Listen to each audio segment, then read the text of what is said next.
Hello, listeners. This is Kat, and welcome back to Put Your Hands Up Podfics. This will be the reading of the fic, When Realities Collide. Here's the summary. Shota sneers at the teenager across from him. His defense raises like the hairs on the back of his neck as he glares steadily, ready and waiting for whatever will come from this encounter. He narrows his gaze when the teen shifts. Just the thought of sharing this rooftop with Japan's most notorious villain makes his skin prickle. Deku. Yes! The teenager cries out in relief, taking a small step towards Shota. I'm Deku. I'm so glad you... Deku. Shota growls darkly, flicking out his capture weapon hastily to snag the villain before he can make his move. He's quick to tug at taut, leaving no room for Deku to escape. You're under arrest. I'm... what? Wait! Hero Corps student Izuku comes to the realization that he is definitely not where he's supposed to be. This fic is over 160,000 words with 13 chapters and is written by the same author who wrote UA Survival Guide. With that being said, here's Chapter 1. Monday. Eraserhead! Shota froze abruptly, spinning around to where the voice had come from. He's perched on the edge of a building, high enough up that people don't tend to notice him, especially at this hour. He's honestly a bit surprised by the voice, his gaze instantly dropping to the direction of the call. The voice comes from the ground, a darkened alleyway. There's no lighting, and from this distance he can hardly make out anything below, even when he squints. The thing is, he doesn't get identified. Never in his life had his hero name been called out randomly when he's on patrol. Villains know his name, but not his face or costume, and heroes on similar routes wouldn't call out to him. Someone, whoever this is, knows him when they shouldn't. They know him enough to know his name, and be able to match it to his costume, to know his patrol route. Nothing about this was normal. He doesn't call back, just keeps silent until a figure, fairly small, emerges from the shadows. He sees the calculating tilt of the figure's head just barely as he, judging by the voice, cocks his attention back and forth, appearing formulating. Shota still doesn't announce his presence any more than he already announced. He has no idea who this person is, even if the voice is faintly familiar. That, though, means nothing to a hero. Not every voice he hears is that of a friend, even if this one does sound friendly. Shota recoils in surprise, almost losing his footing as he jerks to his full height, when the small figure lights up with sparks of green. It's obviously a quirk, but like no quirk Shota has seen before. It's almost blinding how the lightning coils around the small figure, as if it's coursing through his veins. Shota watches, stunned, as whoever this is bounces swiftly between the building Shota is perched on and the neighboring building like a game of Pong. When the person was close enough to the top, they took one last quirk-enhanced leap before landing with precision on the side of Shota's building and scaling the rest of the way up until he could pull himself up over the edge. The figure wheezes when he's finally got both feet on the rooftop, hunched over as he sucks in a couple deep breaths. I'm so glad I found you. I've been looking for hours. The voice is young. Shota knows that much. The small stature makes it obviously clear that this is a teenager, probably no older than his own first-year students. Shota can't help but wonder what this teenager is doing out at this time, using a quirk no less. Does he not know the laws? Shota squints once again at the figure, finally able to take him in as he's bathed in the pale moonlight. The child wears green, a full suit of green with black detailing.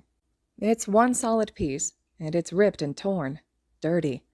There's a hood on the green costume, but it's almost completely torn in two. Still, Shota spies dark green curls hidden behind torn fabric. He frowns as he takes the child in completely. It almost looks like a hero costume. Maybe. But there's absolutely no way this kid is a licensed hero. He's far too young. But he also isn't a student that Shota knows. He's doubtful the teen is older than 15, and UA is the only hero school in the radius. This kid is definitely not a 1A or 1B student. And if he were, he'd know that quirk usage is prohibited. Still, he can't ignore the fact that it looks like this child has been in a fight quite recently. He wouldn't be surprised if he was injured, or bruised beneath that costume. The teacher and pro-hero tug at the cautious part of Shota's thoughts until... What happened to you? Despite staring at Shota, the teenager startles before releasing a breath when he's addressed. He rubs at the back of his neck before pausing, almost as if the question finally hits him. The calmness in the boy's face jolts to something more nervous and cautious. Wait, don't you remember? The fight? The villain? I saw you doing crowd control. Remember? Shota cocks an eyebrow, arms crossing over his chest. He doesn't know what the kid's getting at, but he hasn't been in a fight tonight, and certainly not with whoever this is. Kid, I don't even know you, and there's no way in hell I'd be in a fight with someone like you. You're a literal child. You don't? The kid sucks in a shaky breath, reaching up to rake his fingers through dirty green curls. Shota furrows his brow as the kid takes a shaky step back away from him, but doesn't try to leave. You don't remember? It's me, Eraserhead. It's Midoriya. Midoriya. The name rings a bell, honestly, but he can't put his finger on why. Please, the child begs desperately. You need to. You've gotta remember. I'm Midoriya-sensei. Midoriya Izuku, please, you know me. Please, tell me you remember me. The name clicks into place and Shota feels his lip curl in disgust. What the hell is this?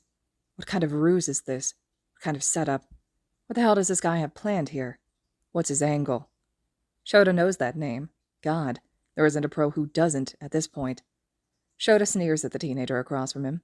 His defense raises like the hairs on the back of his neck as he glares steadily, ready and waiting for whatever will come from this encounter. He narrows his gaze when the teen shifts. Just the thought of sharing the rooftop with Japan's most notorious villain makes his skin prickle. Deku. Yes! The teenager cries out in relief, taking a step towards Shota. I'm Deku. I'm so glad you... Deku. Shota growls starkly, flicking out his capture weapon hastily to snag the villain before he can make his move. He's quick to tug at taut, leaving no room for Deku to escape. You're under arrest. I'm what? Wait! Tuesday. Deku doesn't say a thing. They're at the station now. He'd dragged the villain there himself, not trusting waiting for any backup or police escort. The faster he had Deku really contained, the better for the entirety of Japan. Now, Deku is contained in quirk-canceling cuffs, cuffed to the table in one of the interrogation rooms. He looks... well, scared is what Shota would say. It's not fear of being arrested and detained, it's more... genuine fear. A genuine fear that Shota can't place. Shota stands behind the two-way glass with Tsukuuchi, both of them watching the teenager intently. Deku hasn't spoken since his arrival at the station, just kept his head ducked as he wrings his hands together nervously. The teen tugs and prods at his own hands, and it frankly looks like it hurts. This is Deku? Tsukuuchi asks at Shota's side, eyes studying the child as his lips curl downwards into a small frown. I expected him to be, I don't know, angrier? To have more attitude? He's been caught. I mean, he's not even smug about it. I expected more smart responses. He just looks... defeated. Terrified. Shota adds with a grimace. He shakes his own frown away, forcing his features back to indifference as he crosses his arms over his chest. Yeah, that's really Deku. Midoriya Izuku. He introduced himself. Confirmed who he was. That's him. No doubt. Tsukuuchi crosses his own arms over his chest, frown deepening as he finally tears his gaze away from the teenager locked to the table in the room. Something doesn't feel right here, Eraser. That much Shota can agree with. This is weird. This whole thing. Deku searching for him. Deku basically turning himself in. Deku put up almost no resistance when trapped in Shota's capture weapon. He hadn't squirmed or seemed surprised after that initial shock of it constricting around him. It didn't make sense because everyone always tried to wriggle out of a scarf, and it was always a futile effort. But Deku hadn't. He'd just slumped into its hold and gave up entirely. He'd given up before even trying, like he knew it was useless to even entertain the idea of escaping. But how could he know? The more he sees of this kid, the more questions he has. Upon arrival, after being cuffed and released from the capture weapon, the pouches on Deku's utility belt had been emptied and examined. He'd been patted down like any criminal, and the teen had been so close to tears, Shota had almost wanted to promise it would be all right. He didn't. This is still Deku, the villain who'd brought the world of heroics to its knees in nothing more than a year. The villain who's had a hand in ending dozens of heroes' careers, and who'd assisted Shigaraki with his attacks on UA, endangering Shota's kids on more than one occasion. They hadn't found a lot of things on his person, but there was a UA ID card, one that Shota knows doesn't exist. It's a fake, it has to be. But he'd still spent a good hour staring down at Midoriya Izuku's smiling little face, trying to figure out how it was faked, how something fake could be so realistic. When they'd found the card, Shota had gotten into contact with Nezu, because who else was there to call except for the smartest creature in all of Japan, who just so happened to be the UA principal. If anyone would be able to tell how Deku managed to make such a realistic school ID card, it would be him. As expected, the rodent had been intrigued by not only the situation itself, but by the forged ID card that not even one of Nezu's teachers could debunk. The rat had promised to make his way over to the station, and Shota doesn't doubt that he'll be arriving shortly. Do you think something happened to him? Shota draws his attention from the teen to glance at Tsukuuchi. The detective isn't looking at Shota, eyes still narrowed on Deku. Not sure. Shota frowns. His arrest was weird, I can't deny that. There could be some ulterior motive. I wouldn't put it past Deku to have a plan in motion. I just can't figure out why he'd risk being arrested. Then again, could be something like amnesia, or a quirk's influence maybe, whatever it is. We should be thankful for it. It's a much safer place with him off the streets. Heroes can finally have some peace of mind. I don't know. Tsukuuchi finally looks away from Deku. It feels too easy, Eraser. Deku has hardly let us see him. He's a behind-the-scenes kind of guy. This seems too good to be true. Shota shrugs, but the thought nags at him too. They watch Deku intently as they wait. The teen doesn't move. He doesn't look up at his surroundings, look for an escape or diversion. He keeps his head ducked. The only movements they can see are how he's fidgeting anxiously with his own fingers, tugging almost subconsciously at the cuffs. Deku hasn't seen anyone since he'd been escorted into the room and cuffed at the table. He hadn't put up any fight, has simply settled tensely in the chair and hovered his cuffed hands over the table to be cuffed in place, like he knew the procedure. Neither Shota or Tsukuuchi leave the window until Nezu arrives. After warm greeting from the rodent, Tsukuuchi leads Nezu into his office, where Deku's utility belt, belongings, and ID card are sitting. The rodent lets out a pleased hum, taking the ID card into his paws and examining it closely, both front and back. His whiskers arch forward as he studies the ID. Finally, Nezu looks away from it, expression unreadable. This is 100% authentic, I'm afraid. Nezu sets the card flat on the desk, leaning away from it with a perturbed expression. No forgery whatsoever. Rather fascinating. It's real, but he's not a student at UA. Tsukuuchi blinks in surprise. Indeed, Nezu hums, whiskers twitching. According to the ID card, he's supposed to be a first year this year. The serial number on the card is quite similar to those of most current 1A students, but I can't say the specific number had been assigned to anyone. Wait. Shota narrows his eyes dangerously. So you're telling me if we tried this card on UA gates, the doors would open? Deku has access to the school, to the students. I have no reason to believe they wouldn't. Nezu shrugs, paws clasping together across the small of his back. It is an authentic UA ID card, Aizawa-kun. But how? The underground hero pushes. Well, that, Aizawa-kun, is the question now, isn't it? Why don't we ask Deku? Nezu suggests brightly, already stepping towards the interrogation room. Tsukuuchi shoots Shota an unsure look before following after the rodent.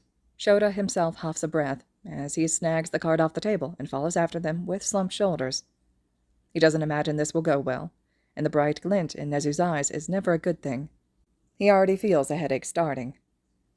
Deku barely looks up when they enter the interrogation room. There are 3 chairs in the room, 2 across from Deku where Tsukuuchi and Nezu sit, and 1 on the side of the table where Shota plops down.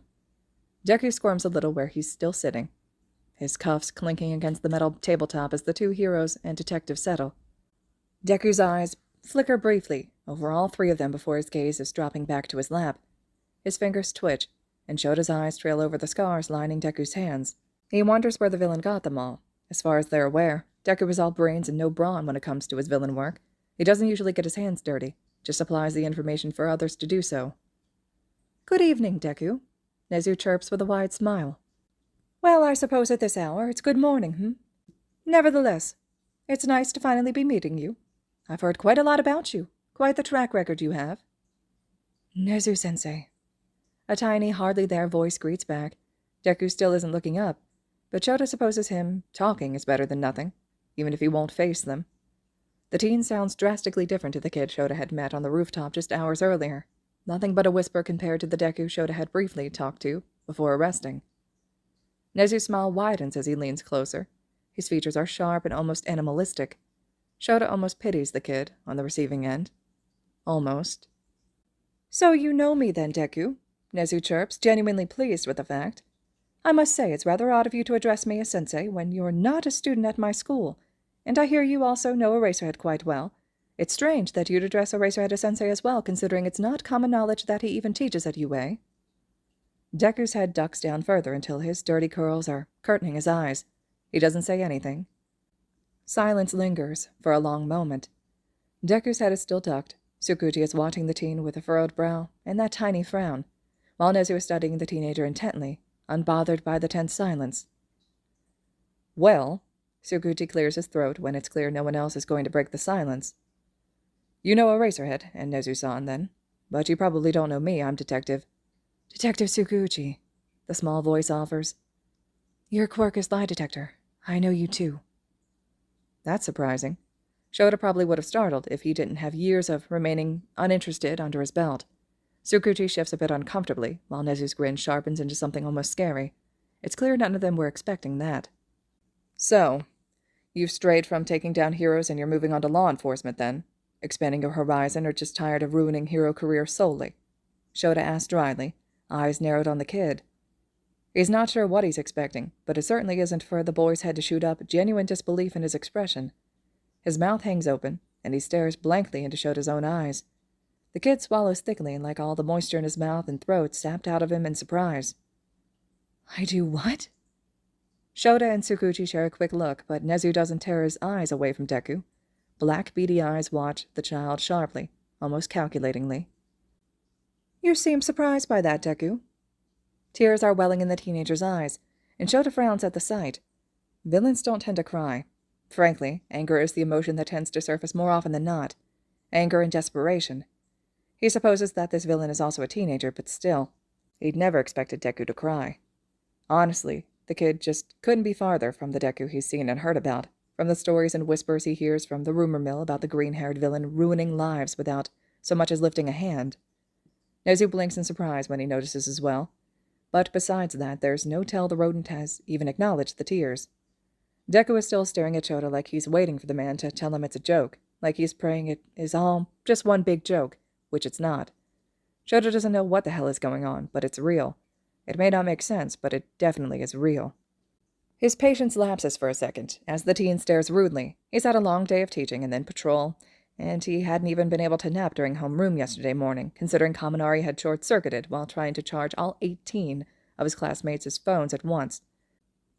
He really doesn't mean to snap out an unimpressed, well, when the teenager takes too long to reply to Nezu. Deku jolts like Shota's voice physically pains him, and then his poorly constructed facade is crumbling as tears trail down his freckled cheeks. He sniffles miserably and curls into himself as much as he can in his restraints. He's blubbering too, loud and heartbreaking in the way that only children in true distress can. I didn't do anything. I'm a hero. I'm not a villain. I'm so sorry. I don't know how I got here. Please, Sensei. He rattles out in rapid succession, hardly even breathing. There's more too, mutters and mumbles and whines, but those are just what Shota can make out between the sobbing and panic-stuttered breaths.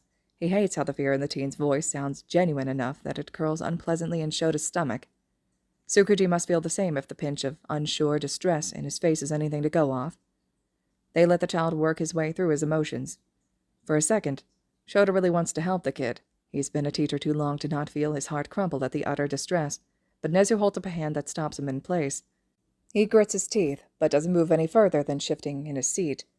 He doesn't agree with letting the child verge on passing out from the lack of breathing as he sobs, but now is not the time to go against Nezu's orders. He has to keep reminding himself that this is Deku who'd aided in attacks on UA, like the USJ. It takes a while, but soon Deku is calming down. The sobs settle into slight sniffles, and his head is ducked once again, hiding away tear-stained cheeks and red eyes. He wiggles around enough to be able to wipe his wet cheeks on his shoulders, and winces minutely as he does so. Huh. Deku is quiet for another long second. The only thing heard is stuttered breaths from the crying episode until... I don't belong here. It's a quiet admission, and Shota has to strain to hear it.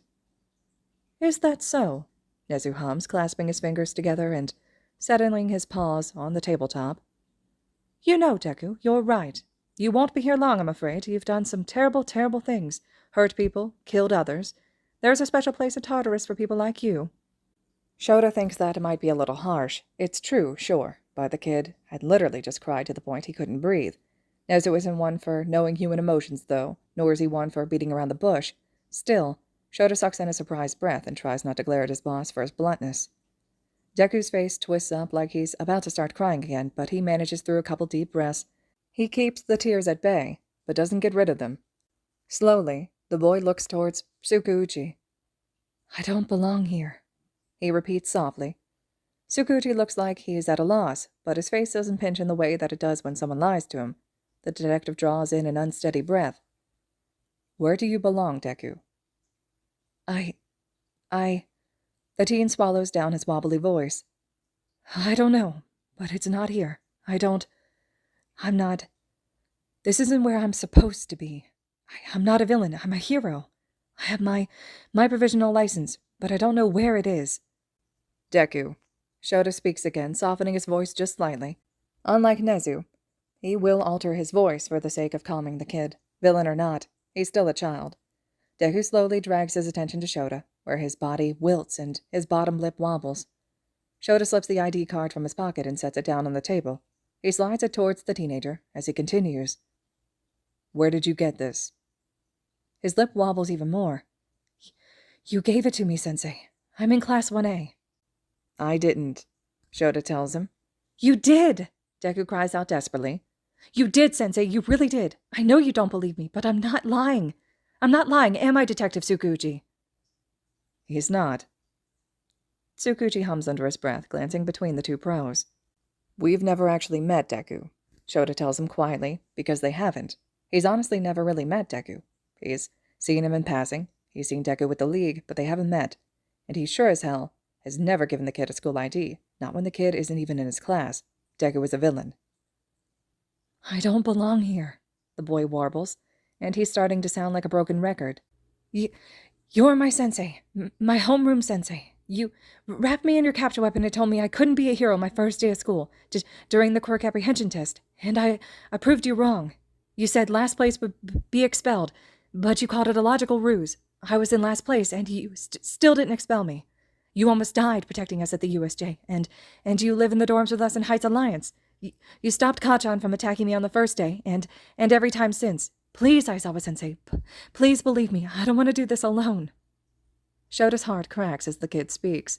None of that happened. Well, some of it did, but not like how Deku was saying. It hasn't. Shota would know, but the kid is all but begging. And he's staring at Shota with such a kicked puppy look. "Midoriya-kun." Deku sniffles as he forces his watery eyes onto Nezu. Tsukuuchi glances over too, and even Shota looks towards the rodent when he uses the teen's name instead of his villain name. "You say you don't belong here, but how did you get here?" Deku quiets down, staring thoughtfully down at the table.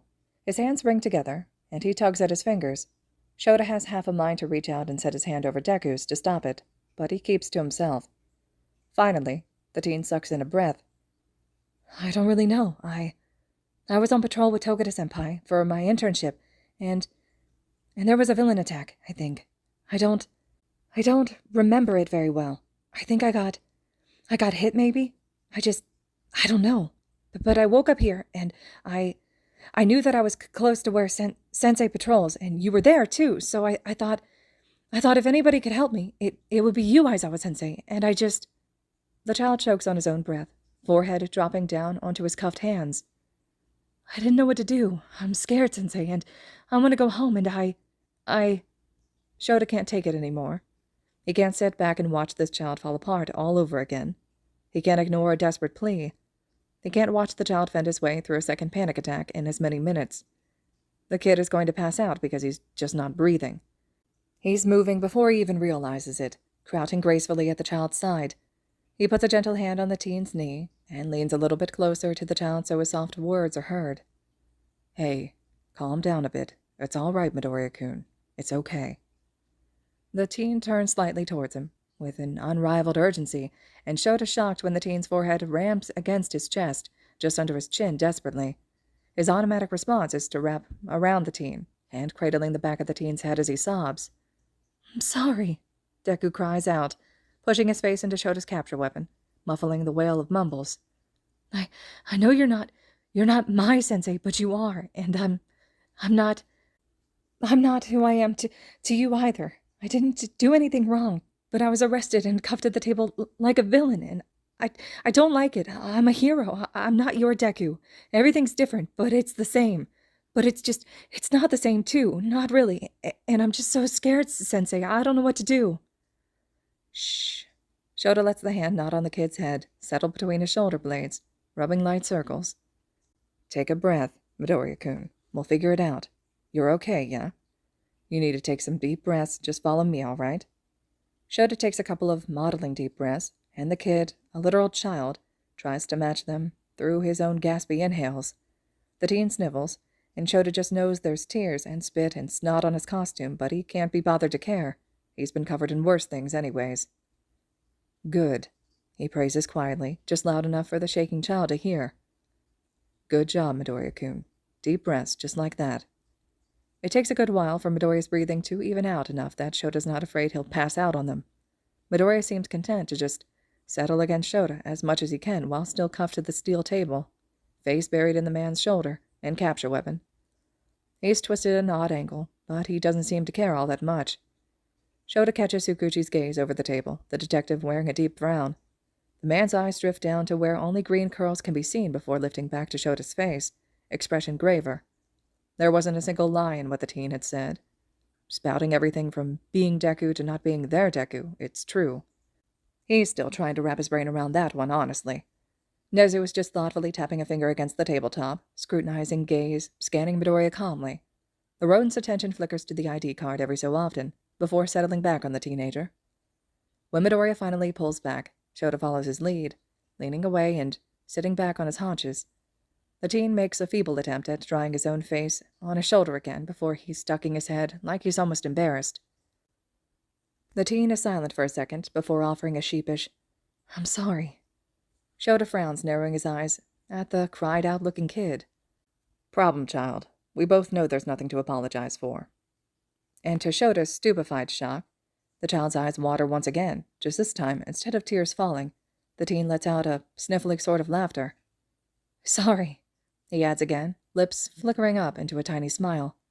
Just, my Aizawa-sensei calls me that too. Parallels or whatever, I guess. Parallels, Nezu hums thoughtfully, looking at Midoriya. You have to understand that concept, Midoriya-kun, is a little hard to believe. Midoriya gives a slow nod as Shota finally pushes himself up and flops back into his chair, worried eyes tracking over the teenager. The boy lets out a faint sigh. I know, Nezu-sensei. I don't quite believe it either, but I kind of have to. Things are different. You all are. But not really different. Do you think there's any way to prove this, Midoriya-kun? Tsukuchi asked softly. I know there's some very compelling evidence to support this theory, the ID card for one, but like Nezu-san said, this is hard to believe. Well, Midoriya frowns, fingers ringing together once again. I mean, I'm not completely sure how things have changed from my, time? Reality, Nezu corrects, not unkindly. It still is, technically, your time. According to your student ID card, at least. We have to assume that both of our worlds run the same time and date, just with minor obscurities. Right. From my reality, then. Maybe you can ask questions about yourselves that Deku wouldn't know, and I'll answer if I know it about my senseis and detective. Well, Nezu hums thoughtfully. That's a thought, I suppose. Assuming that our realities aren't different, I suppose the first question should be who your classmates are. You're a 1A student. I find it unlikely that the 1A roster would have changed much from reality to reality. Oh. Midoriya blinks thoughtfully. Okay, sure. Do I go seating order or just off the top of my head? Seating order, ideally. Shota shrugged, interested in pushing just that little bit more. There's no way Deku would be able to list the students in their arranged seating, even if he could name them all. Sure, Midoriya nods.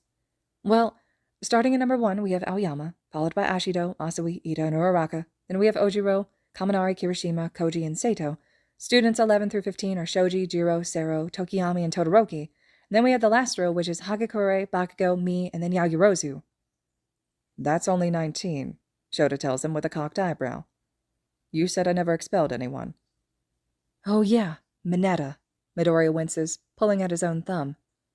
You didn't on the first day, but he didn't last long. When we all moved into Heights Alliance after Bakugo got kidnapped by the League of Villains, you caught him peeping in the girls' communal showers. You, expelled him instantly and escorted him out in your capture weapon. I think the detective got involved as well, but you never really explained past the promise that he wouldn't bother anyone anymore, and that you were sorry you let it carry on for as long as you did, even though you didn't know. Shota leans back in his seat, eyeing the teenager. That was scarily similar to his current roster. Did, Midoriya looks up with hopeful green eyes. Was that close? To your class, I mean. Fairly. Shota squints at the teen. All the students you listed were in fact on my roster, however Mineta was expelled within the first week, and you, for obvious reasons, were never on my roster. I have 19 students currently, though. It looks like Midoriya wants to ask who took his spot in 1A, but wisely decides not to. That doesn't stop the kid from smiling widely, though. Just like my Aizawa-sensei, the teen chirps, and for the first time since Deku had been cuffed, Shota sees the teenager from the rooftop who'd parkoured his way up to him. That's really cool. I mean, even in both realities, Mineta was expelled. He deserved it, after some of the awful things he said. Gross. The girls always felt so uncomfortable around him. Midoriya-kun. Tsukuji draws the teen's attention back. How do you know me? Oh, Midoriya smiles lightly. Well, I met you after the USJ attack. Some of my classmates and I helped All Might fight the Nomu, and I broke a few bones, so I was in the infirmary with All Might and Recovery Girl when you came in. You're friends with All Might in this reality too, right? The three men stare, not even going as far as to breathe, as the kid talks. Midoriya knew All Might in his reality. Midoriya knew Tsukuji knew All Might. Deku knew All Might. Then, of course, there was the mall incident when Shigaraki tried to kill me with his quirk. That was after Ida, Todoroki, and I fought the hero killer Stain, but that— oh, wait. I don't know if I should have said that. It's classified. Wait, does Stain exist in your reality? Tsukuji gave a very slow nod. Good. I mean, not good, of course, but I'm glad that's another similarity. Anyways, I don't think I really actually met Detective Tsukuji until after Shigaraki tried to kill me at the mall. Well, I guess technically he just threatened to kill me, but I did think I was going to die. Then you brought me to the police station for questioning, and we talked a bit. It's just then that Midoriya seems to realize no one said a thing, that the two pros and the detective are silently staring at him, studying him. Fear floods the kid's face as he audibly swallows.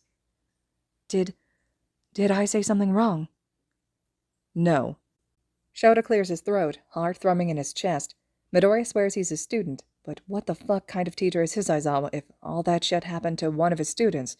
Their timelines are the same. It's only been a couple of months of school. Of course not. Just, there's a lot to unpack there. The teen lets out a tiny exhale that sounds suspiciously like an, oh. Midoriya-kun. Nezu's voice is oddly clipped. You know All Might? Yeah. The teen grins, nodding enthusiastically. He's a part-time teacher at my UA. When he's not busy with hero work, at least. He teaches foundational hero studies, and he's sort of like my mentor, I guess. I met him way before school started, and he helped me get ready for UA, and... Why are you all looking at me like that? Your reality's All Might isn't retired, Midoriya-kun? Tsukuji asks slowly, which prompts an equally as slow shake of the head from the teenager. He's... well, no. I mean, yes, he is. He is now, but he wasn't until a very recent fight, after Bakugo got kidnapped. Is your All Might retired? He is, Nezu answers carefully. What happened to him? Midoriya looks between the three of them cautiously. You did. Shota answers softly, not beating around the bush. Shota's not sure he's ever seen heartbreak spread across someone's face as quickly as it does Midoriya. The teen sucks in a few breaths that sound deep, but rattled with panic, as he finally manages a shaky exhale of, What? Shota blows out a sigh, leaning forwards. Deku happened, he corrects. Deku somehow found out that All Might was gravely injured in a fight a while back, a fight he never fully recovered from. Deku realized that All Might wasn't what he used to be, and that his power wasn't that of when he was younger due to his chronic injuries. Deku, he told some villains, the League of Villains specifically. We think that was his in to the group, but we didn't know until recently that Deku was the one to spill All Might's secret. He's a full teacher, Nezu continues easily. After the public found out that he had these limitations from that fight, they didn't believe he could protect them as he once has. It was a forced retirement, more or less, but he still helps out with a lot of activities for heroic students. He just doesn't do very much public hero work. Truthfully, it gave Yaki-san more time to focus on other things. His successor, Midoriya whispers in understanding. Shota doesn't know what that means, but Tsukuchi and Nezu both snap their attention to the boy. You know about that? Tsukuchi asks seriously, and all Midoriya does is give the faintest of nods, as he bites his bottom lip. Nezu and Tsukuchi share a glance. Shota feels his irritation tick upwards at being the only one out of the loop. How this child from an alternate reality knew more than he did was beyond him. Nezu's eyes drift down to where Midoriya is still wringing his hands together, tugging nervously at his own fingers. The rodent's eyes lift, and there's an almost knowing in those black eyes. So those quirk suppression cuffs are. Another quick nod from Midoriya that has the principal cutting himself off, with a thoughtful tilt of his head. I see. Nezu nods to himself before baring his teeth in a challenging smile at Shota. Well, Tsukuchi and I need to have a word about all of this. Aizawa-kun, are you all right watching Midoriya-kun? Yeah, the man huffs. Wonderful. Nezu grins, standing himself and ushering Tsukuchi up as well. They both walk towards the door. We'll only be a moment. Wait. Midoriya calls as the two make their way to the door. Both pause in the doorway, looking back at the child, even if Midoriya is staring down at his own lap. I know this is a lot to ask, but could I maybe have the cuffs off? I won't do anything, and since he can erase my quirk if I do try anything, which I won't, they just, well, I have some chronic pain, and it really... The teen swallows, chewing on his bottom lip. It hurts. Shota glances toward his colleagues, waiting to see who takes the bait. He doesn't doubt Midoriya does have chronic pain, if the scars decorating his hands and arms are any indication, but he really doesn't expect Nezu to be the one to cave. Ah, of course. Apologies, Midoriya-kun. Tsukuchi hesitates for just a moment before slipping his hand into his pocket, where he pulls out 2 keys, tossing them both to Shota. The underground hero catches them, using nothing more than instinct, as they barrel at his face, shooting a half-hearted glare at the detective, who smiles smugly. Just like that. Shota blinks when the answer catches up to him. He stares down at the keys in his hand, unsure. He'd expected more questions from Nezu, more hesitance from Tsukuchi. As bad as it sounds, Shota hadn't expected instant agreement. Was Shota missing something here? Just like that, Nezu chortles. Not to worry, Aizawa-kun. I really do doubt the boy will try anything, and if he does, you have full permission to handle him as you please. I'm sure he knows what you're capable of. Now, if you'll see to helping Midoriya-kun out of those suppressor cuffs, Aizawa-kun, the detective and I will return shortly. The door shuts after the detective and the principal, and Shota can't help but glare at it. He hates being out of the loop, and it's his biggest pet peeve when Nezu pulls shit like this, that cryptic, chaotic rat. You can leave them on if you want, Sensei. The teen's whisper draws him from his irritation, and Shota's heart drops into his stomach when the words register. Had the kid thought he was upset at the thought of freeing him, instead of the actual irritation he feels for his boss? No. He drawls softly, already leaning over to try and find the keyhole he needs. I'm sorry, kid. I was just a bit lost in thought. It's fine, really. We'll take them off if they're hurting you. I trust I won't need to use my quirk or my capture weapon on you. Sorry you've had to wear them this long if they've been hurting you. I understand why. Better safe than sorry, right? Midoriya watches as Shota leans forward to slip the first key into the hidden keyhole. It'll deactivate the cuffs, then Shota will be able to use the second key to unlock them and release him. I am a villain here. Deku's a villain here, Shota corrects as he finally unlocks the cuffs. Midoriya is quick to draw his hands to his chest, where he rubs at his wrist with a wince. You're not, Midoriya-kun. You just happen to share a name and a face with him. Now here, let me see your wrists. It surprises Shota when the kid doesn't hesitate at all, just offers up his wrists for Shota to inspect. They're raw and inflamed, and Shota almost winces at the sight. He can imagine the pain the kid must be in, especially after hours of the handcuffs holding his wrists in place and rubbing the skin raw. The underground hero takes both of the boy's hands into his own hands and carefully massages his thumbs into the old scars. Midoriya tenses briefly before relaxing under the careful touch. Shota feels almost sick when he notices the awe sparkling in Midoriya's green eyes. How'd you get hurt so bad anyways? Shota can't help but ask. These are some serious wounds, even healed. It's cause for concern, really. Shota can even make out that a healing quirk was used, and they still look like this. Destructive quirk, Midoriya offers with a weary smile. I break my bones a lot when I use it. Needed surgery after the sports festival and everything. I have more control now, but it was bad for a while. And I haven't helped with this. I mean the me from your reality. You do help. Midoriya shakes his head, eyes watching Shota's thumb press into his muscles. You try your best, but there are 19 of us and we're... The teen bites his lip, smiling sheepishly. A bit of a handful. Handful or not, I clearly don't try hard enough. Shota fires back, gesturing to the boy's wrist with a jerk of his chin. That, or your reality's me, sucks at his job. There's gotta be an alternative somewhere to you breaking your bones when you try to use your quirk. And, speaking of, I've gotta ask, strictly for my own curiosity. If your quirk was still this destructive by the time you hit high school, did you not have any quirk counseling or quirk training to try and get this under control growing up? The boy looks away guiltily, and Shota almost stops massaging. He lets the silence carry on for a second before taking a slightly sterner tone he hopes that Midoriya's Aizawa uses too. That no-nonsense tone that demands an answer. Midoriya-kun. No. The child shakes his head. I'm a late bloomer. Shota lets that sink in, trying not to let anything show on his face. How late? Shota narrows his eyes, thumbs pausing as he waits for an answer. For a second, Shota's worried about the Deku of their reality, suddenly manifesting a highly destructive quirk that would only add to how dangerous he is. But if this Midoriya already had a quirk, then theirs would too, right? If he had a quirk, at least. There hasn't even been a whisper of Deku having any sort of quirk, and his records were still the same, diagnosed quirkless. The X-rays on his file, of his pinky toe joint, don't lie.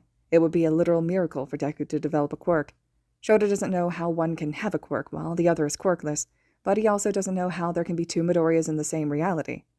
Best not to look too closely, lest he give himself a migraine in an attempt to understand. He should just be happy that their Deku is quirkless still. Shota can't imagine someone like him having a quirk too. That would probably mean the end of mankind entirely or something. The teenager's face contorts to a grimace that draws Shota away from his thoughts. The day of the entrance exam. It was a bit of a forced manifestation, I suppose. Shota can already see it. This bright young face with a literal new quirk stepping into that arena, assuming his entrance exam wasn't much different than theirs. Shota sucks in a breath as he paints a picture in his mind. Don't tell me you went for the 0-pointer? Midoriya gives a pained laugh that's accompanied by an almost cheeky smile. I won't tell you then, Sensei. Have I ever told you you're a brat? Shota huffs out, unable to stop the small smile threatening to grace his face. It's wiped away as fast as it appears when a thought hits him. He stills, completely, lifting his eyes to watch the teenager. Midoriya-kun, I don't know, do I? The teen looks away again, and Shota forces his thumbs back to work when the boy gives a half-hearted attempt to tug his hands back. Shota looks down at the damaged wrist in his hold, thumbing over some of the worst scars. He already has a sick feeling in his stomach that he doesn't know this very important detail about Midoriya in the teenager's reality. That this happened because he didn't know, and never really helped. He stares until the soft voice breaks the silence. No, Sensei. You don't. Shota gives a careful nod, taking care not to let any emotions flicker in his expression. I see. They settle into silence once again, Shota rubbing carefully over the teenager's wrist as Midoriya watches intently. The teen studies Shota's rotations as his features slowly soften, the pain ebbing away as he continues. Finally, when Shota's sure he'd given most of the scar tissue and swollen joints enough attention, he pulls his hands away. Midoriya pulls his hands back when Shota's grip loosens, and he stares in awe at his hands.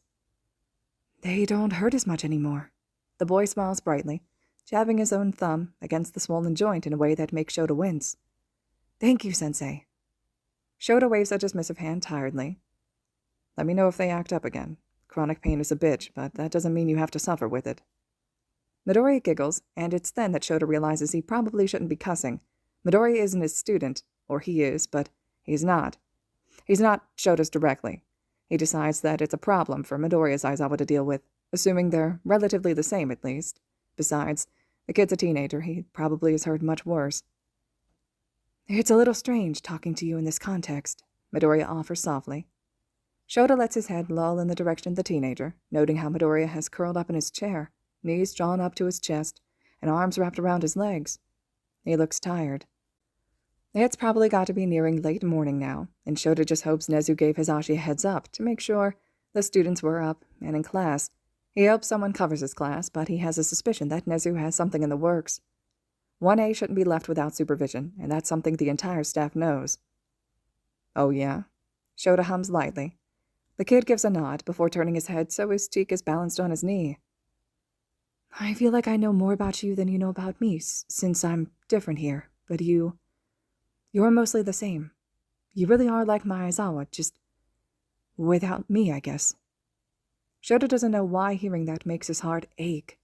Why seeing the teenager wilt with that tiny defeated frown curving his lips as he stares almost unseeingly at the wall, has his heart going out to the poor kid. He can't even begin to understand what's probably going through the kid's head, but it makes something unpleasant coil in his stomach. He desperately wants to fix this for the boy, but there's literally no way. They don't know anything in the grand scheme of things, and if Midoriya was hit with a quirk in his reality that sent him here, they have no means to even figure out how to counter it, or get information on the quirk. Hopefully, they're working it on their end. The silence is depressingly loud, and though Shota knows there's not much he can do to help Midoriya, he can help distract him. What's your Aizawa like? He is the best. Midoriya doesn't even take a second to think, and Shota curses the fondness flooding his chest. He's really scary sometimes, but I think it's just for show. He's actually a really good teacher. He's always there when we need him, and he helps us with our quirks and keeps us in line. Didn't let Katon get me on the first day of school, even when he didn't think I belonged in his class. I think that's when I knew he was a good guy. He's weird, too, but in a good way. I hope that doesn't come off as rude. You're fine, Shota snorts in amusement. I've been called worse. Midoriya lets out a little laugh, finally looking back towards the pro. He pretends not to like us, I think. But we all know he cares. He's still scary, but we all trust him. He was willing to die for us at the USJ, and he really did almost die. He got hurt really badly. There is a distant look in the teen's eyes, but Shota doesn't draw attention to it. From the sound of it, their USJ incident was a lot like Shota's own. He does wonder how Midoriya's interference on either side curved the situation, but he thinks it's probably better not to bring it up. I think... The boy continues after a second, looking at Shota before ducking his head. He's the first teacher I ever really trusted, which is why I came looking for you. I knew you'd help me. He always helps. I'm sorry I didn't help you, Shota offers, swallowing down the lump in his throat. You did, the boy laughs, gesturing to the station interrogation room. Shota fails to see how this has been helpful to Midoriya, but he doesn't dare refute it. And I would have done the same thing if I was in your position, Sensei. It was logical, wasn't it? Your Midoriya Izuku is a villain, so you followed your instincts and arrested me. I don't blame you for that. I was scared, yeah, but it was a misunderstanding. That doesn't make it right, Shota huffs. You are innocent, and you still spent hours in cuffs. You tried to tell me, but I didn't listen. We didn't listen. There's nothing logical about interrogating a minor until he has 2 panic attacks that could have been avoided when all he's doing is asking for help. I cry a lot anyways, Midoriya offers simply, like that makes up for their brash approach that had thrown his mental stability out the window. The teen shoots Shota a watery smile as he continues. Besides, Sensei, we both know villains lie. You couldn't be sure in the moment. I'm glad you didn't trust me at first. If I really was your Deku, you could have gotten hurt. You always tell us to follow our instincts, don't you? It can't be right for us to do that, but wrong for you to. You know, Shota drawls, choosing to ignore the teen's defense of their action. It's weird for you to turn my own words against me, when I've never actually taught you. Can't say I like it. You're definitely a problem child, aren't you? Midoriya lets out a loud, surprised burst of laughter. He ducks his head bashfully. My Aizawa-sensei calls me his #1 problem child. I'm still not sure if it's endearment or genuine disbelief. That, Shota grins sharply, finding the humor in the teen's words. Sounds about right. Midoriya let out another bout of giggles. Shota tries really hard not to let his manic grin soften to a regular smile, but he knows he fails. Midoriya lets out a small huff when his laughter subsides, and he glances away thoughtfully. I sort of miss my Aizawa, but it feels silly, too, because you're right here. I'm really glad you're here, even if you're not really my sensei. I don't know if that makes sense. There's nothing wrong with missing your teacher, Shota tells him seriously. This is, frankly, a pretty fucked up situation, and I'm so sorry you got stuck here away from your reality. I'm glad I can be a stand-in for you. I want you to know you're not alone, Midoriya. I'll make damn sure of that while you're here. You may not be my student, but you are my student. Shota blinks as he tries to process that sentence. It had made more sense in his head, and he's not even sure the emphasis he tried to force into it had saved it. He feels his face twisting like he'd eaten a slice of lemon the longer he thinks about it. Midoriya chokes on a laugh. That makes zero sense at all, but I understand it completely. Shota rolls his eyes, letting out an amused exhale of brat under his breath. Midoriya snickers to himself before he quiets down. He's silent for a second until... Thank you, though. When Shota looks back towards him, the teen is hiding a smile between his knees. His expression is soft and childish, and just so grateful. He looks so young, and Shota is once again reminded that these students are just children. So, Shota leans back in his chair, eyes lighting up with playful mirth. I'm going to assume the teachers are all mostly the same in both realities. Who's your favorite? I can't answer that, Midoriya squeaks, covering his face with his hands. It feels like it could be offensive. They're your coworkers. Probably. I don't want to hurt anyone's feelings. It's not. Shota hides his smile in his capture weapon. It's not like I'll ever be able to rat you out to your teachers. Besides, it's not offensive because, technically, we've never taught you either. Can't be upset by the rankings of a student they've never met, let alone taught. Being offended would be illogical. Well, it feels weird to say you to you, Midoriya whines, a blush crawling up his cheeks and all the way to his ears. Just because of that, I'll say Present Mike. He teaches English here, too, right? He is definitely one of my favorites. I love his class. Mike, huh? Shota snorts. That'll definitely go straight to his head. No need to inflate his ego anymore. That's mean, Sensei. Midoriya huffs a laugh. Present Mike is really cool, though. He's always been one of my favorites. I love his radio show if he has that here. I used to listen to it when I was little. Plus, his quirk is really cool. He mentioned that he had his quirk when he was born, and I can only imagine that was pretty hard to control as a baby. It really is amazing what he can do with it. Then, there's all the pitches and frequencies he can do with just his voice. How he can throw his voice around to emulate something or someone and make it sound like it's coming from a different distance and direction. So useful. And I especially think it's cool how he can do it without hearing, not to mention his cool support gear. Shota blinks, suddenly uncomfortable at the in-depth analysis. Maybe Deku and Midoriya were more similar than he thought. He reels in the thought and tries to swallow down his nerves. Although Shota knows, realistically, this is nothing more than a starstruck fanboy analysis, he can't help the stone settling in his stomach. This isn't some random analysis by some random person. This is analysis of Hizashi by someone who looks and sounds like Deku. It's hitting a little too close to home, and no matter how much Shota tries to swallow down the fear, he can't. He knows it's Midoriya he's talking to, a heroic student. But this is exactly how Deku takes heroes out, and he's been talking about Hizashi. Shota draws in a calming breath. He knows this is Midoriya. It's not Deku, but it's still scary. It's still unsettling. Analysis like this can be so dangerous, and it's terrifying that Midoriya seems to possess the skill too, even if he's not using it to harm. Are you sure you're not Deku? Shota asks dryly, when he finally calms his raging heartbeat. It's meant to be a joke to ease his own worries, but it's no surprise when it backfires spectacularly. No! Midoriya jolts in fear, and Shota instantly feels bad. I'm not! I promise! I'm sorry. I didn't... I'm kidding. Shota frowns, leaning back in his chair as he makes a mental note to not do that again. Sorry, that was insensitive.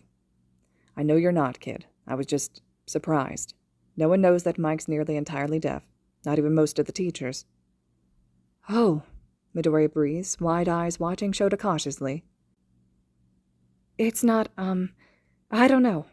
I doubt my classmates have realized. I just sort of pieced it together, I guess. I mean, he's always wearing his headphones, so I assume there's some sort of hearing support in there, and I've seen you and Yamada-sensei using JSL. You're both fluent in it, right? We are. Shota cocks an eyebrow. It just makes sense, Midoriya continues after one last suspicious look at Shota. You are married, after all. You'd need to be able to communicate at least a bit with each other if he wasn't wearing his support gear or Well, I assume he must wear hearing aids at home and out of costumes, right? Well, no matter, my point still stands. And what? What the fuck? What do you mean? Shota's mouth has gone dry. How does Midoriya know that?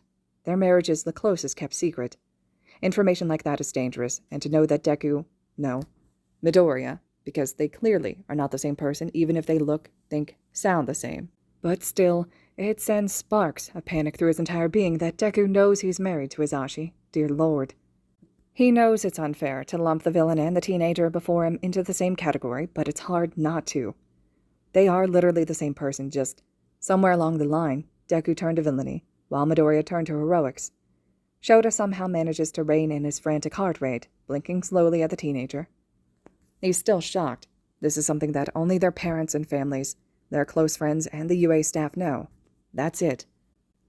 They keep this secret guarded. They don't wear wedding bands, and all their intimacy is strictly behind closed doors. They're careful, and don't take unnecessary risks. Shota doesn't know the Aizawa from Midoriya's reality, but if they really are almost the exact same person, he knows his marriage would also be closely guarded. They may not have a Deku in their world, but other villains are just as dangerous when it comes to personal and sensitive information. So to reiterate, what the fuck? What? Midoriya squeaks, rearing away from Shota frantically. Oh, he breathes. Oh no, are you and Mike-sensei not together here? That's probably so awkward for you. I'm so sorry. Oh god, I need to think before I speak. I'm sorry. Stop. Shota groans, letting his head fall back so he can glare up at the ceiling. Midoriya's jaw snaps shut, teeth audibly clinking together as he does so. Stop for a second. You're fine, Midoriya. And for the love of all things holy, please stop apologizing for everything. You're not on trial anymore. We believe you're not from here. Oh, the child breathes out, and when Shota glances back towards him, he can see fear sparkling in his gaze. I'm sorry. All right. Now, I never said you were wrong, Shota huffs, though his skin prickles anxiously. But I also never said you were right. How did you come to that conclusion, unless someone said something to you? No, Midoriya shakes his head, swallowing roughly. No one told us. We just sorta assumed. Some of us, at least. Not a lot of people know. Most of my classmates don't, I don't think. We figured it out ourselves. Explain, Shota huffs. Well, Midoriya puckers his lips thoughtfully. It wasn't too hard to figure out. I mean, you wear a chain around your neck with your wedding band, or I assume you do too, because my Aizawa-sensei does. I saw it on the first day when he used his quirk on me, and he doesn't interact with Present Mike often. It sort of looks like he doesn't really like Mike-sensei all that much when they do talk, but it's softer, I guess. It's just different from when Aizawa-sensei is annoyed with, like, Midnight-sensei, for example. And, Midoriya's cheeks flush brightly. Mike-sensei does spend a lot of time in your apartment above our dorms.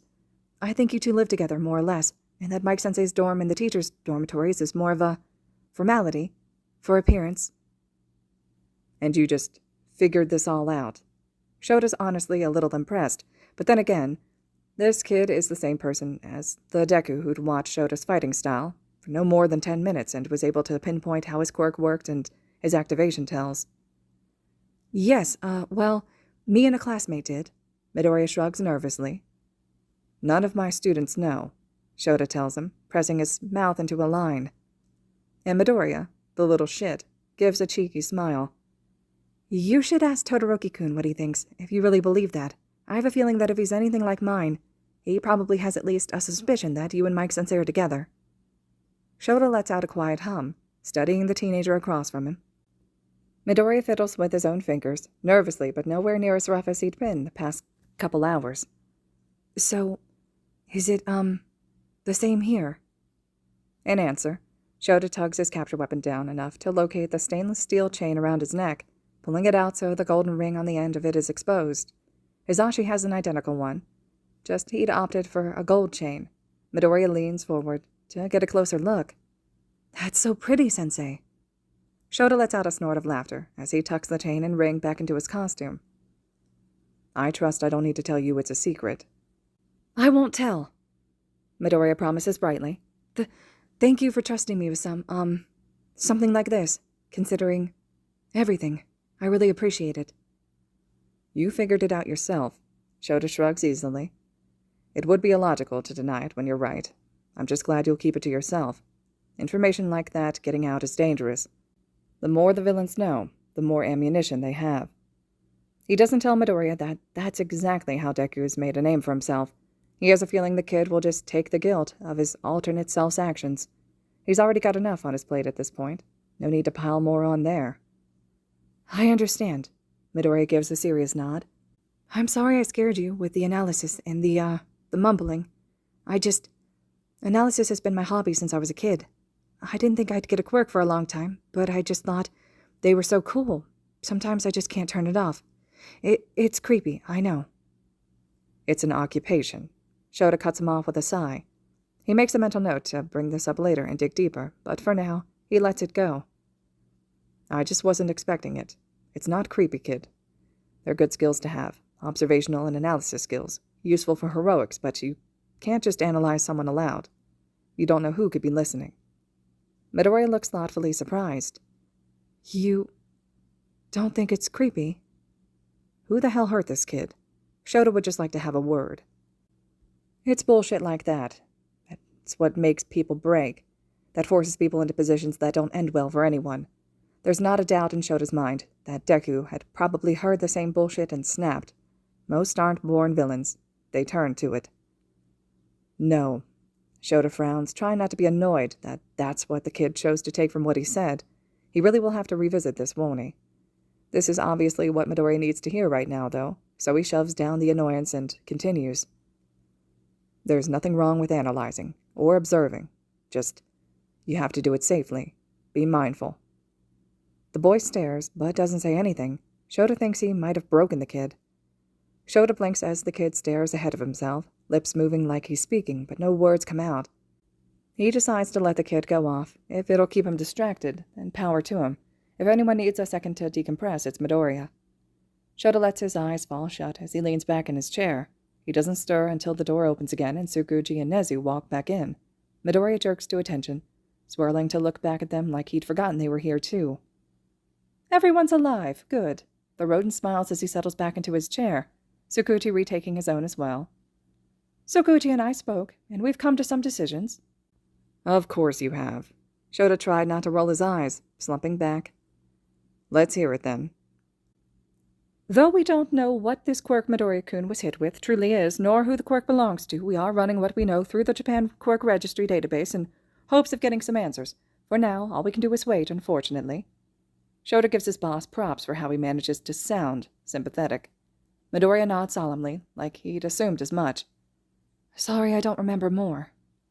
Shota opens his mouth to put an end to that, but Tsukuji beats him to it. You've given us enough to run a fairly specific search. Don't beat yourself up about it, okay? None of this is your fault. The kid bows his head in a tiny nod, but doesn't look convinced. Nezu gives an agreeing hum before continuing. Since we have no means to get Midoriya-kun home, we've decided that the safest place for him to stay, for the time being, is at UA. It's best you're somewhere where we can monitor the quirk you're under and keep an eye on you, if there are any effects we're unaware of. It also doesn't hurt to have an erasure quirk on hand. Aizawa-kun, you don't mind, no? No. Shota shrugs instantly. It makes sense that he'd stick with me. I am his homeroom teacher in his reality, plus we have the space in both the 1A dorms, and as well in my apartment upstairs, whichever you're more comfortable with. And I'm sure you'd feel more comfortable being in a familiar setting, Midoriya. If it's not too much trouble, the teen mumbles, but Shota sees the relief in his eyes. I trust Aizawa-sensei. I'm glad. Shota can't quite contain the fondness swelling in his chest from the soft admission. I'd feel better having the kid close anyways. My students are afraid of Deku. Though he hasn't attacked directly, he's been part of the attacks. They know what he does, and they're rightfully scared. They'll be wary at best, and hostile at worst. I don't want any harm to come to Midoriya because they get scared. I second that. Nezu nods seriously. I trust you to keep him safe, Aizawa-kun. He is a UA guest after all. 1A is a bright group, but they have personality. Please keep them in line. Midoriya snorts at that, before seeming to catch himself. He looks up at them quickly, eyes apologetic, but expression very much not. Sorry. Shota almost forgot Midoriya knows most of his students. They're his classmates and his own reality. He's not sure if that'll make this harder or easier. There really isn't much we can do, Tsukuchi offers the kid sympathetically. Quirks like this generally aren't permanent, but the duration is unknown. I've personally never heard of a quirk like this, but I can only hope the heroes in your reality are working to bring you back. I'm sorry there's not much more we can do. You've done lots, Midoriya tells him with a thankful smile. To Shota's mortification, the kid stands and arches into a formal bow. I'm very grateful. Thank you all. You're very welcome, Nezu grins. Now, if that's everything, it's been a long night and I'm sure both Aizawa-kun and Midoriya-kun could do with some rest. Of course. Tsukuchi bows his head. I'll keep you up to date with what I find. Likewise, Nezu chirps, hopping down from his chair and heading towards the door without waiting for Midoriya or Shota to follow. Shota's not at all surprised to find an automated, computer-operated car waiting, but Midoriya is. The kid frowns thoughtfully as Nezu hops into the passenger seat, before following Shota and climbing into the back seat. The first little bit of the drive is quiet, and it's also not surprising that Nezu's the one to break the peacefulness. Just so we're clear, for the time being I think it's best we keep Yagi away from Midoriya-kun. Deku did a great deal of damage to All Might's career, and as such, he harbors negative feelings. I would hope he wouldn't be unjust towards you for Deku's actions, but I can't be certain of it. I understand you're close with your reality's All Might, but that simply won't be the case here. Apologies. Midoriya looks saddened by this, but nods anyways.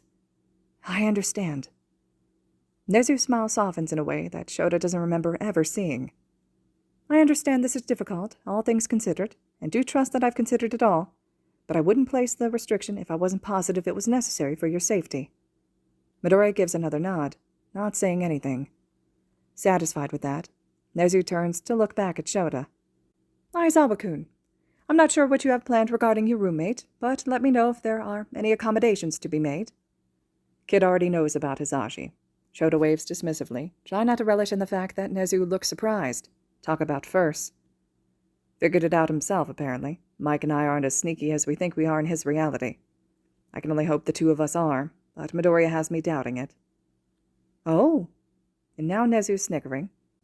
Shota pretends he's not offended by the fact a 15-year-old figured him out, even if he really is. As it turns out, Midoriya's student ID card does work. It just isn't a programmed card for their specific security system, which causes the gate system to overload and to show an error message. Nezu is completely fascinated as he overrides the system so Shota and Midoriya can enter, and even requests that Midoriya let him borrow the alternate reality ID card with a promise to return it promptly. Midoriya's brow furrows as he grants permission for Nezu to study it. Shota is just done by this point, setting a hand on the teen's shoulder and directing him towards the 1A dorms. Until you're introduced to my 1A, and I can be certain none of them try to kill you, you're unfortunately stuck in the apartment. Though, you're more than welcome to take the guest room even when you're comfortable with the students. I don't mind where you choose. Okay, Midoriya yawns. Great. Shota nods as he unlocks the building doors and ushers the kid to the elevator. I'm tired too, so we'll rest up for now. I'll introduce you to the kids after school this evening, if you're all right with that, or we can wait a little. Whatever you're feeling up to. Aren't you supposed to be teaching now? Mike's covering for me. Shota waves it off, rubbing at his eyes as they step out of the elevator. You can borrow some of my clothes for now to sleep in, and later I'll find you some clothes in your size. Probably UA uniforms, which I'm sure you're familiar with. You don't have to... You want to wear the bunny suit to bed? Bunny, this is my hero costume. Shota pauses, glancing down at the kid's attire. He can kind of see it. Sorta. He won't pretend to understand the boy's costume. It probably looks better when it's not torn and dirty. Hopefully. What's with the bunny ears? They're not... The kid groans. I'd appreciate clothes to sleep in, Sensei. Thank you. Shota shrugs, leading the kid into the apartment and down the hall to the bedrooms. He pushes open the guest room door and gestures the kid in. I'll be right back. He finds an old pair of sweatpants that probably never fit him, as well as steals a new promotional shirt from a box that Hisashi ordered to advertise his radio show. He knows the blonde won't mind, and since Midoriya is a fan, he figures it's 2 birds with 1 stone. The kid is perched on the bed when Shota pauses in the doorway. My bedroom is down the hall, last door. Come find me if you need me. Help yourself in the kitchen. Mike will be back at the end of the school day. Please stay in the dorms, preferably the apartment. Bathrooms across the hall. Shota pauses, trying to think of anything else he needs to explain. He comes up short, running a hand through his hair as he tosses the clothes, which Midoriya is ill-prepared to catch, directly at the unsuspecting teen. He eyes the kid before humming out a simple demand of sleep, and promptly shutting the door on the kid. God, he's tired. All right, listeners, this concludes Chapter 1 of When Realities Collide. Chapter 2 will be next. I'm very eager to hear your thoughts and reactions to this one so far, and as always, thank you so much for listening.